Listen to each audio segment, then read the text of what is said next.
Earth is a complex dynamic system that is composed of four systems: atmosphere, hydrosphere, biosphere, and solid Earth, interacting continuously with each other.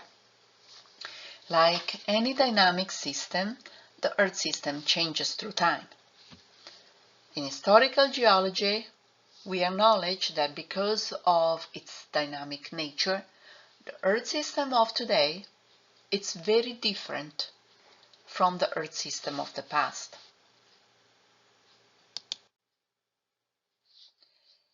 In Module 1, we will discuss two systems with dynamic interactions that can literally change the face of Earth. These two systems are the lithosphere and the atmosphere, specifically the interaction of the atmosphere with the rest of the system that we call climate. In Part 1 of Module 1, we'll examine how the lithosphere dynamic processes work. The learning objectives of Part 1 are the ability to describe structure, compositions, and movement of the lithosphere, and how it relates to the interior of the planet. The second objective is to explain how and why the lithosphere moves, and therefore the way in which it changes Earth through time. Let's start with the overall structure of the Earth. The only portion of the planet that is visible to us is its outer part, the lithosphere, its outermost layer. The lithosphere is also the thinnest section of the Earth and is made of the material that we commonly call rocks. But what's below the lithosphere? A lot more planets, starting with the mantle, which is composed of two sections. The top part is called a asthenosphere, the bottom part is called the mesosphere. The mesosphere is basically what makes most of the planet. Almost 80% of Earth is mesosphere. Below the mesosphere, at the center of the Earth, is the core, which is also divided in two parts. There is an outer liquid core and a solid inner core. The core is the hottest part of the planet, and it is the remnant of the heat that resulted in the process that put Earth together. The heat of the core is slowly radiating outwards towards the surface of Earth.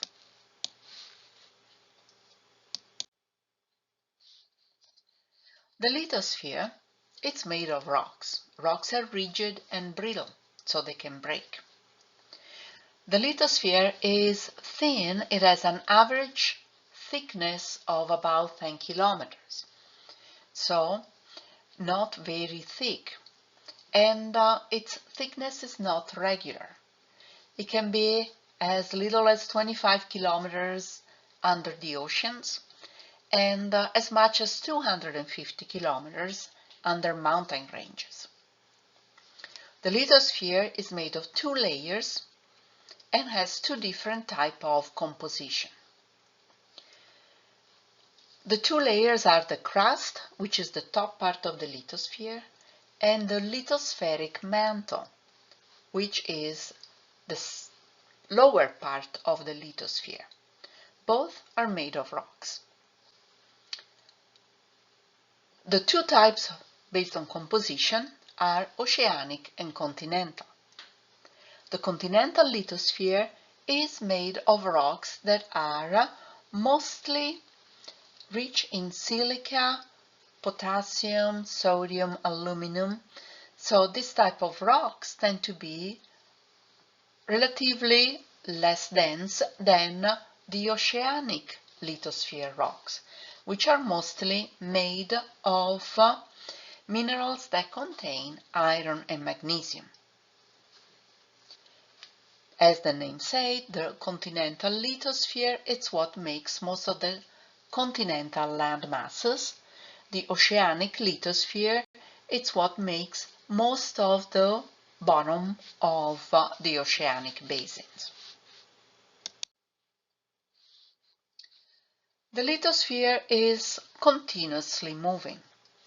GPS technology shows us every day that the lithosphere is moving. Let's examine this map. Each of those green dots represent a station, a GPS receiving station, and the yellow segment that departs from the green dots represents where the lithosphere, in which direction the lithosphere is moving and at what rate. The direction is expressed by the orientation of the yellow segment, and the rate of motion is represented by the length of the segment. So, for example, we can see that South America, it's not moving much compared, for example, to Australia, where we can see there is a yellow long segment that points towards the northeast.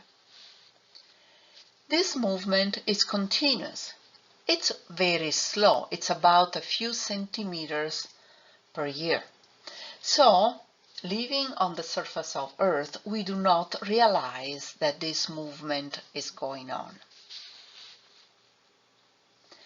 One thing that we notice that as the lithosphere moves, it's clearly not going in the same direction and or at the same rate. What instead we realize that the lithosphere, it's not continuous. It's broken up in several sections of different shape and sizes that we call lithospheric plates. Each plate can be made of one or both type of lithosphere. Let's look at this map, for example. The major plates are represented with different colors. Let's look at the North American plate, which is a pretty big plate. And it has continental land masses like North America, Greenland, and sections of the Eastern Eurasian plate. Those are made of continental lithosphere, but there is also the bottom of the Arctic Ocean, part of the Atlantic Ocean, so those are made of oceanic lithosphere.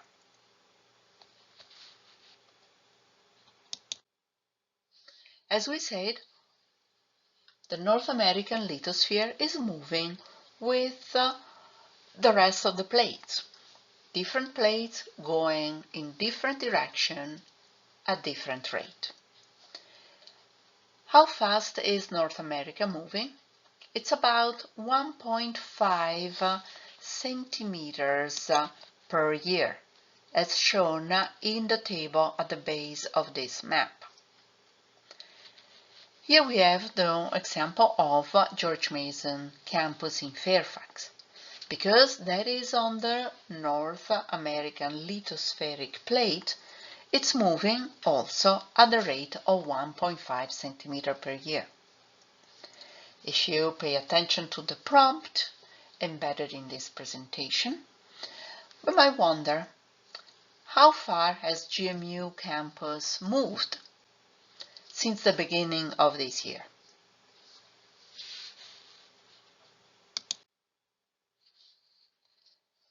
So in general, as we said, we don't feel the plate motion when we are in the middle of it, but definitely the edges, what we call the boundary of the plates, do show evidence of this motion.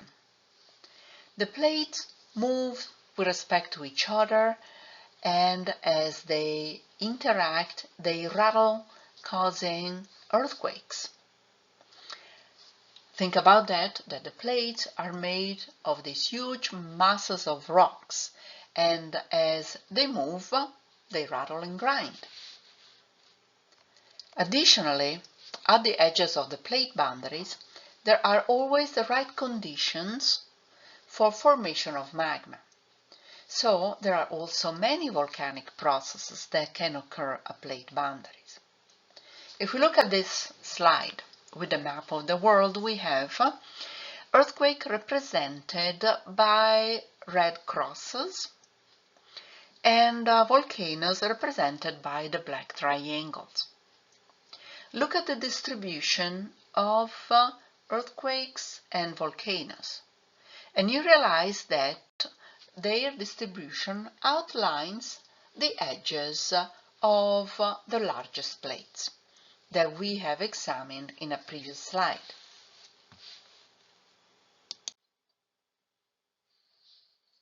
When we say plate tectonics, we refer to the fact that plates move. Tectonics is a word that comes from the Greek language that indicates something in motion. We study how the various plates move based on their relative displacement at their edges, which are called the plate boundaries. We have three types of plate boundaries, depending on what type of motion is happening there. When plates move away from each other, we call that divergent. When plates move towards each other, we call that convergent. When plates move past each other, we call it transform. In this slide, we have highlighted with three different colors the different type of plate boundaries. Let's look at the motion that happens at plate boundaries with a little more detail. Divergent plate boundaries are also called constructive margins. And the reason for it is that as the plates move, the asthenosphere below is decompressed. And as the asthenosphere decompresses, it goes from being solid to partially melt, right there where the two plates move apart. The melt is lava. The lava comes up, rises, and fills in the space, the gap between the moving plates. And as it cools down, it forms new oceanic lithosphere. Divergent plate boundaries are the places on Earth where we have the greatest production of lava. This map here shows the location of the most common plate boundaries, divergent type, which happen to be at the bottom of the seafloor, where they form, thanks to this massive amount of eruptions, ridges and rises. Depending on how fast the plates are moving apart, there are sections that move faster and sections that move slower. For example, the fastest divergent plate boundaries is in the East Pacific rise that moves at a rate of about 16 centimeters per year, which is 10 times faster, for example, than how fast the North American plate is moving.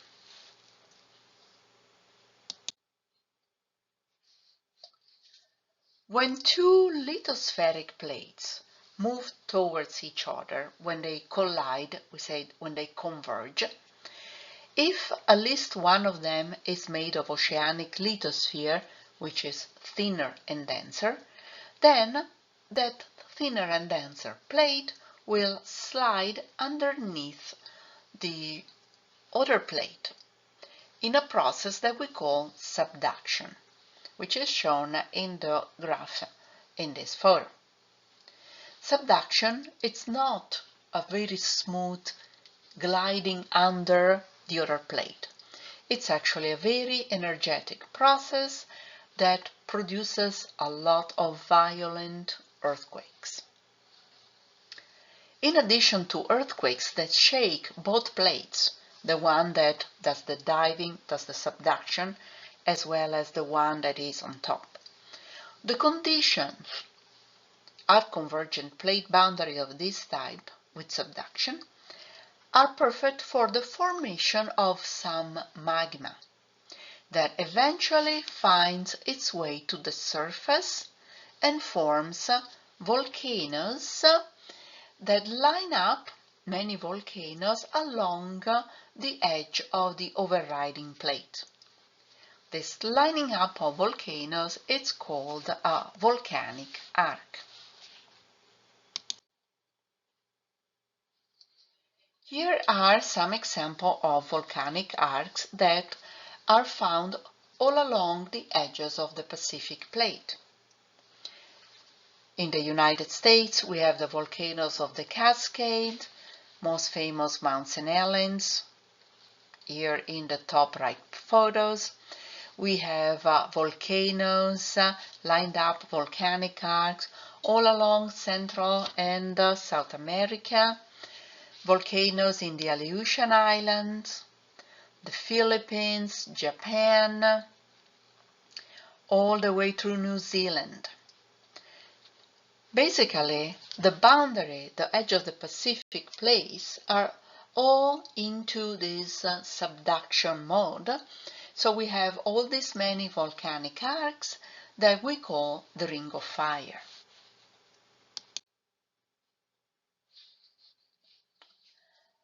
When instead we have two plates that collide,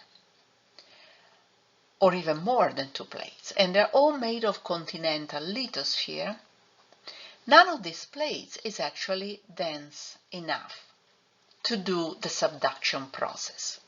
So what will happen is that the rocks that form these lithospheric plates will start to deform. They will break, they will overlap, they will bend and twist, piling up in these very thick sections of continental lithosphere that we call mountains. This process, the process of mountain building, is called orogeny.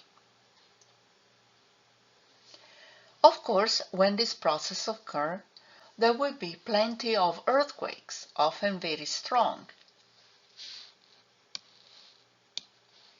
Another interesting aspect of the orogeny is that effectively attaches two smaller plates to form a bigger one. This joining of plates is called accretion.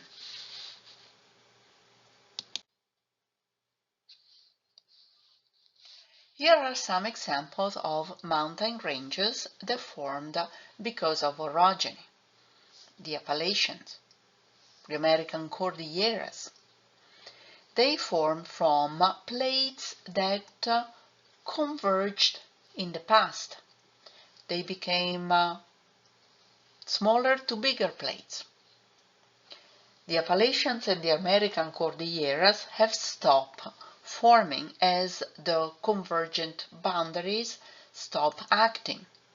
So they are no longer active.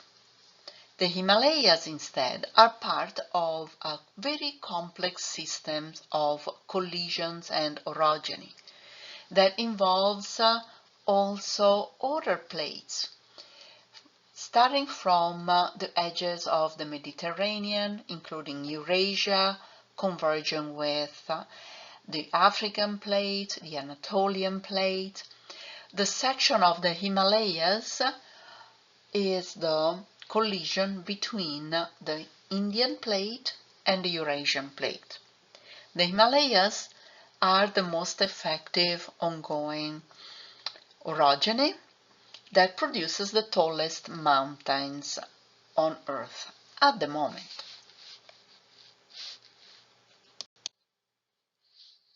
The last type of boundary that we consider is the transform plate boundary. This forms when we have two or more lithospheric plates that slide past each other. This always causes earthquakes as well. This happens because the edges of the plates are not nice and smooth, like we might think by looking at the cartoon on the left side of this slide. The edges of the plates are very regular, and therefore as the plates pass by each other, there will be a lot of grinding, shaking, and production of earthquakes. At transform plate boundaries, there are no conditions for forming magma, so there are no volcanoes. A great example of a transform plate boundary is what we have in California. The state is crossed by a transform plate boundary known as the San Andreas Fault Zone. In these areas, we have no mountains, no volcanoes, but what we see are these very long depressions and fractures. Basically, the state of California is the only state of the United States where we have two different plates in contact. Part of the Pacific plate, for example, where Los Angeles is found, and grinding against the North American plate, where San Francisco is.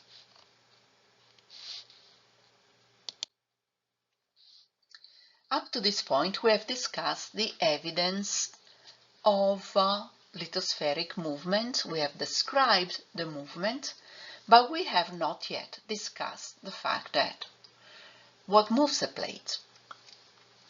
Now, remember that the lithosphere is the thinnest outermost part of the solid planet, its outer shell. The plates move because of what's happening below the lithosphere. And the cause of plate movement is the process that's going on in the mantle, asthenosphere and mesosphere that make up the mantle. The mantle is solid, but it's not rigid. It, in a sense, behaves in what we call a plastic or ductile way, which means that it can be deformed.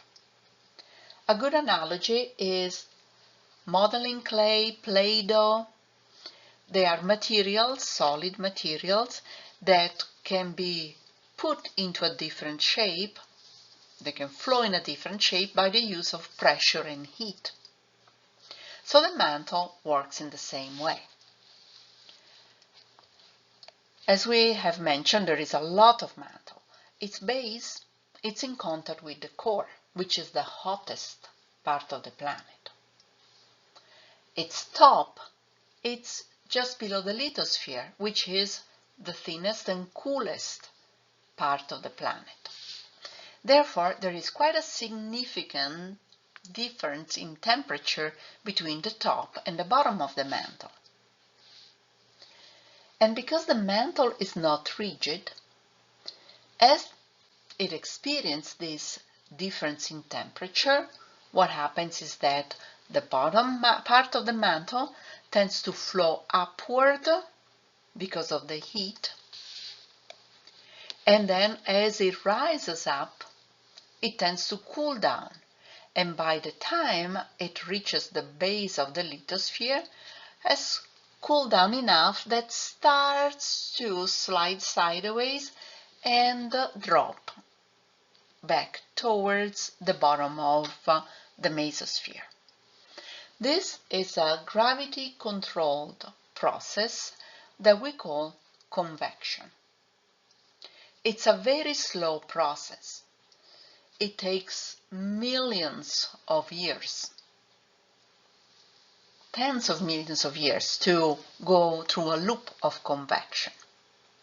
But in a sense, we can think about an analogy of how this motion works. If you think about a lava lamp, works in the same way. The bottom is hotter, the material is a fluid, behaves in a ductile way, so it rises towards the top, cools down, and then drops back towards the bottom. Now, what we have towards the top are these broken pieces of lithosphere that will be pushed around by the motion of the mantle. sideways and how fast and in what directions the plates move depends only on how fast and in what direction the mantle is doing this convecting motion. So basically, it's the movement of convection within the mantle that is moving the plates. The plates go where the mantle sends them at the rate at which the mantle convects in a specific place of Earth. So clearly that is not a process that goes on all the same way everywhere. Therefore, the plates move in different directions at different rates.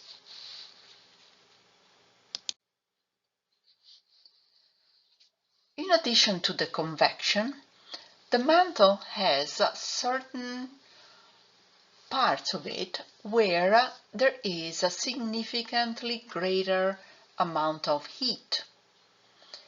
This section of the mantle where the heat is so high are called mantle plumes.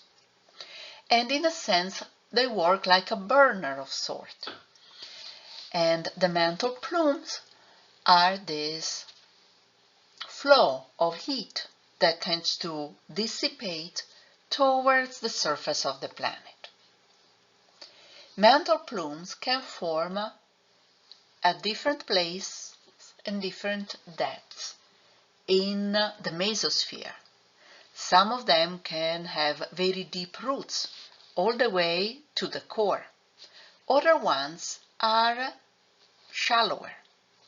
In both cases, we have a large amount of heat that moves towards the surface of, towards the top of the mantle, which is the bottom of the lithosphere. What will happen when the plume reaches the bottom of the lithosphere? It will trigger partial melting of the bottom of the lithosphere and of the top of the asthenosphere that forms what we call a hotspot. So these are places where we have the formation on the lithosphere of very large volcanic structures. This map here shows the location of the largest hotspots. For example, the Hawaiian Islands are there because there is a mantle plume that generates a hotspot. Other famous hotspots, for example, are the Galapagos, Yellowstone, Iceland, and the Azores.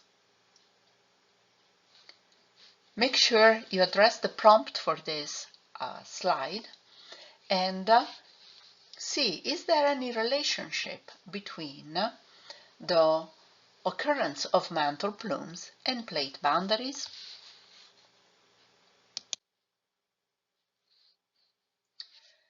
We now want to consider an old idea that came first to mind to the cartographers that made the earliest maps of the world, like this one here, which was crafted in the late 16th century. This was one of the best. Generally, they had a pretty good idea of the edges of continents because they were important for navigation. As going on with ships all around the world, mostly for reasons of trade, people needed to know where coastlines were useful for, let's say, finding shelter, for example. So we have great details of those.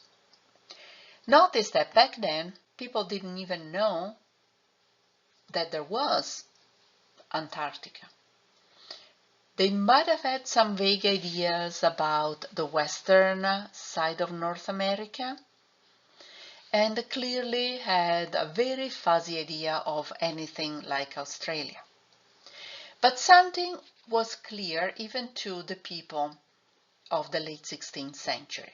It was the good match of the edges of the Americas and the Africa and Eurasia, matching outlines of the edges of the continents started to be a first line of evidence that at one point perhaps those land masses were part of one larger landmass. This is a good example of how an idea is first developed. This was not yet a scientific hypothesis. This idea was supported just by one type of evidence, the matching of coastlines on either side of the Atlantic Ocean. To make science out of an idea, we would need way more lines of evidence. And this is what happened with the following 300 years of work of people being particularly interested in geologic evidence. And by the time of the early 20th century, there had been enough evidence from different bodies of science, like type of rocks, rock structures, evidence from paleoclimate, evidence from distribution of ancient evidence of glaciers, from life science, from fossils, that all seem to point to the fact that, indeed, at one point, the land masses that now we acknowledge as different continents were part of one larger structure. A scientist that worked this, putting together this evidence, Alfred Wegener, came up with his name, Pangaea, which means the total Earth. From the various type of evidence, it was established that Pangaea was a one big continent, we call it a supercontinent, that existed about 250 million years ago. And eventually it broke up in the pieces that we know nowadays.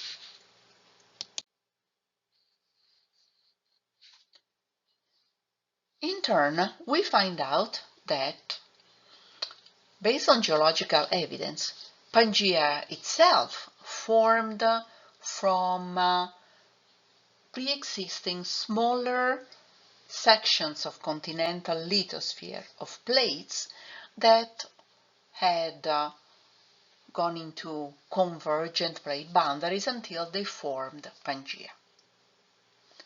But there is even more. Pangaea was not the first supercontinent. There was another one. Scientists call it Rodinia, which in turn has formed before Pangaea. Rodinia existed a good 500 million years before Pangaea. By now, you probably see where we are going with this conversation. That as long as the mantle has been convecting, it has been pushing around plates, making bigger plates, supercontinent, out of smaller plates, and then breaking them apart and restarting this process, every time rearranging these plates in different ways, depending on the direction and the intensity of the convection. In these images here on the slide, we have a couple of reconstruction of what the supercontinent Rodinia would have looked like. For reference, we see some names of continents we are more familiar like today, like Africa, for example, Antarctica. What we see here, Laurentia, you probably realize that has the shape of North America. So if we were to think about where would have been the land, the lithosphere on which Fairfax is nowadays, well, it would have been on this kind of a darker maroon area that we see a larger mountain range that form from collision of continental lithosphere that put together Rodinia. So our own piece of lithosphere has been around quite a while. In the next lectures, in the second part of the course actually, we'll look at what happened with the geologic evolution of North America. For this module, we want to acknowledge this fact, that the activity of the convecting mantle is what has been continuously, very slowly, throughout millions of years, shaping the appearance of the land and the oceanic basins on Earth.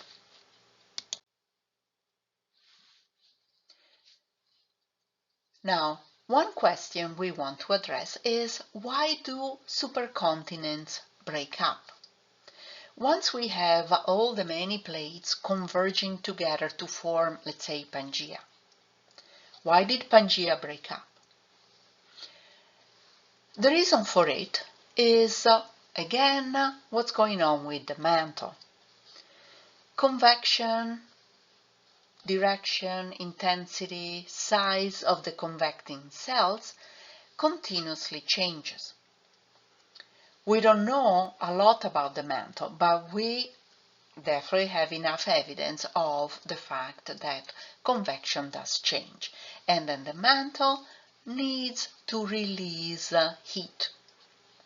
So if the mantle changes convections and sends convecting cells underneath a larger supercontinent like Pangaea, what will happen? There will be mantle plumes that form that are powerful enough that they will start to break apart the supercontinent. Basically, any supercontinent is too big to allow the mantle to let the heat escape freely.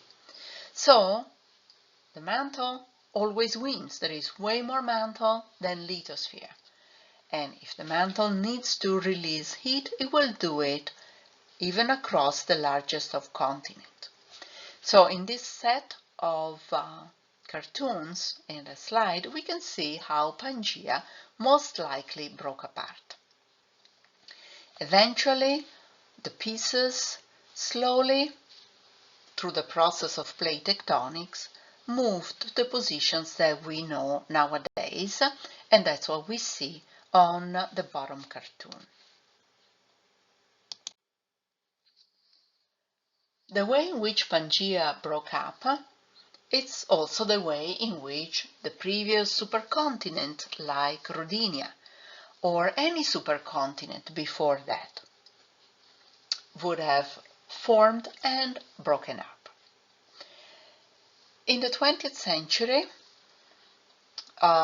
geologist Wilson came up with this idea of the Wilson cycle, which is a model that outlines formation and breaking up of supercontinents.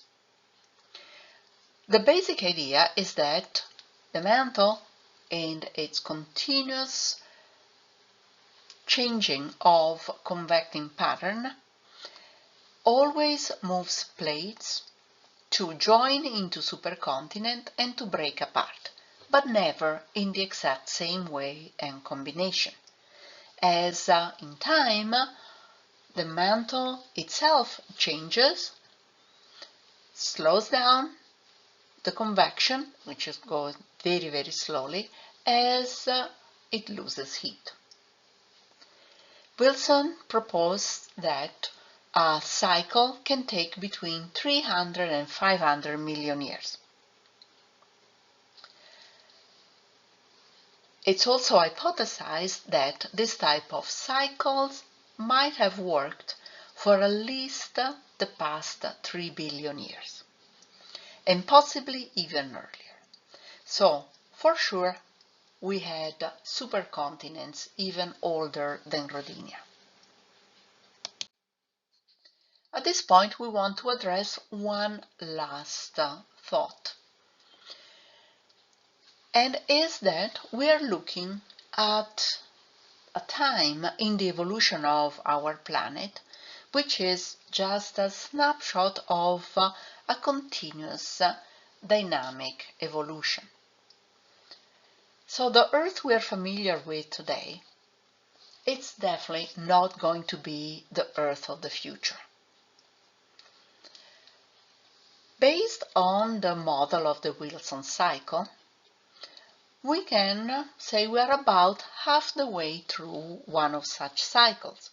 Pangea broke up about 200 million years ago. So we can model, based on what we observe and measure nowadays, about the direction and the rate of motions of plates, that if the motion continues in the same way, eventually all the plates that now make different separated continents will run into each other to form next supercontinent. In this slide we have a reminder image on the left of the way the plates are moving now, their direction and their rate of motion, and the larger image is a reconstruction, a modeling of what the next supercontinent will look like. Or maybe not. Let's remember, what decides which way plates are going is the mantle. There is still a long time to go before the next Wilson cycle is complete.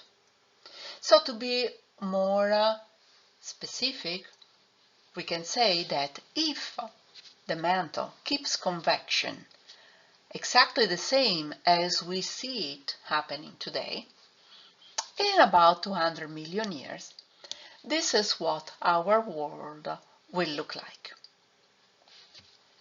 With this, we conclude the part 1 of Module 1. Remember to respond to the prompts embedded in this presentation for credit for the course.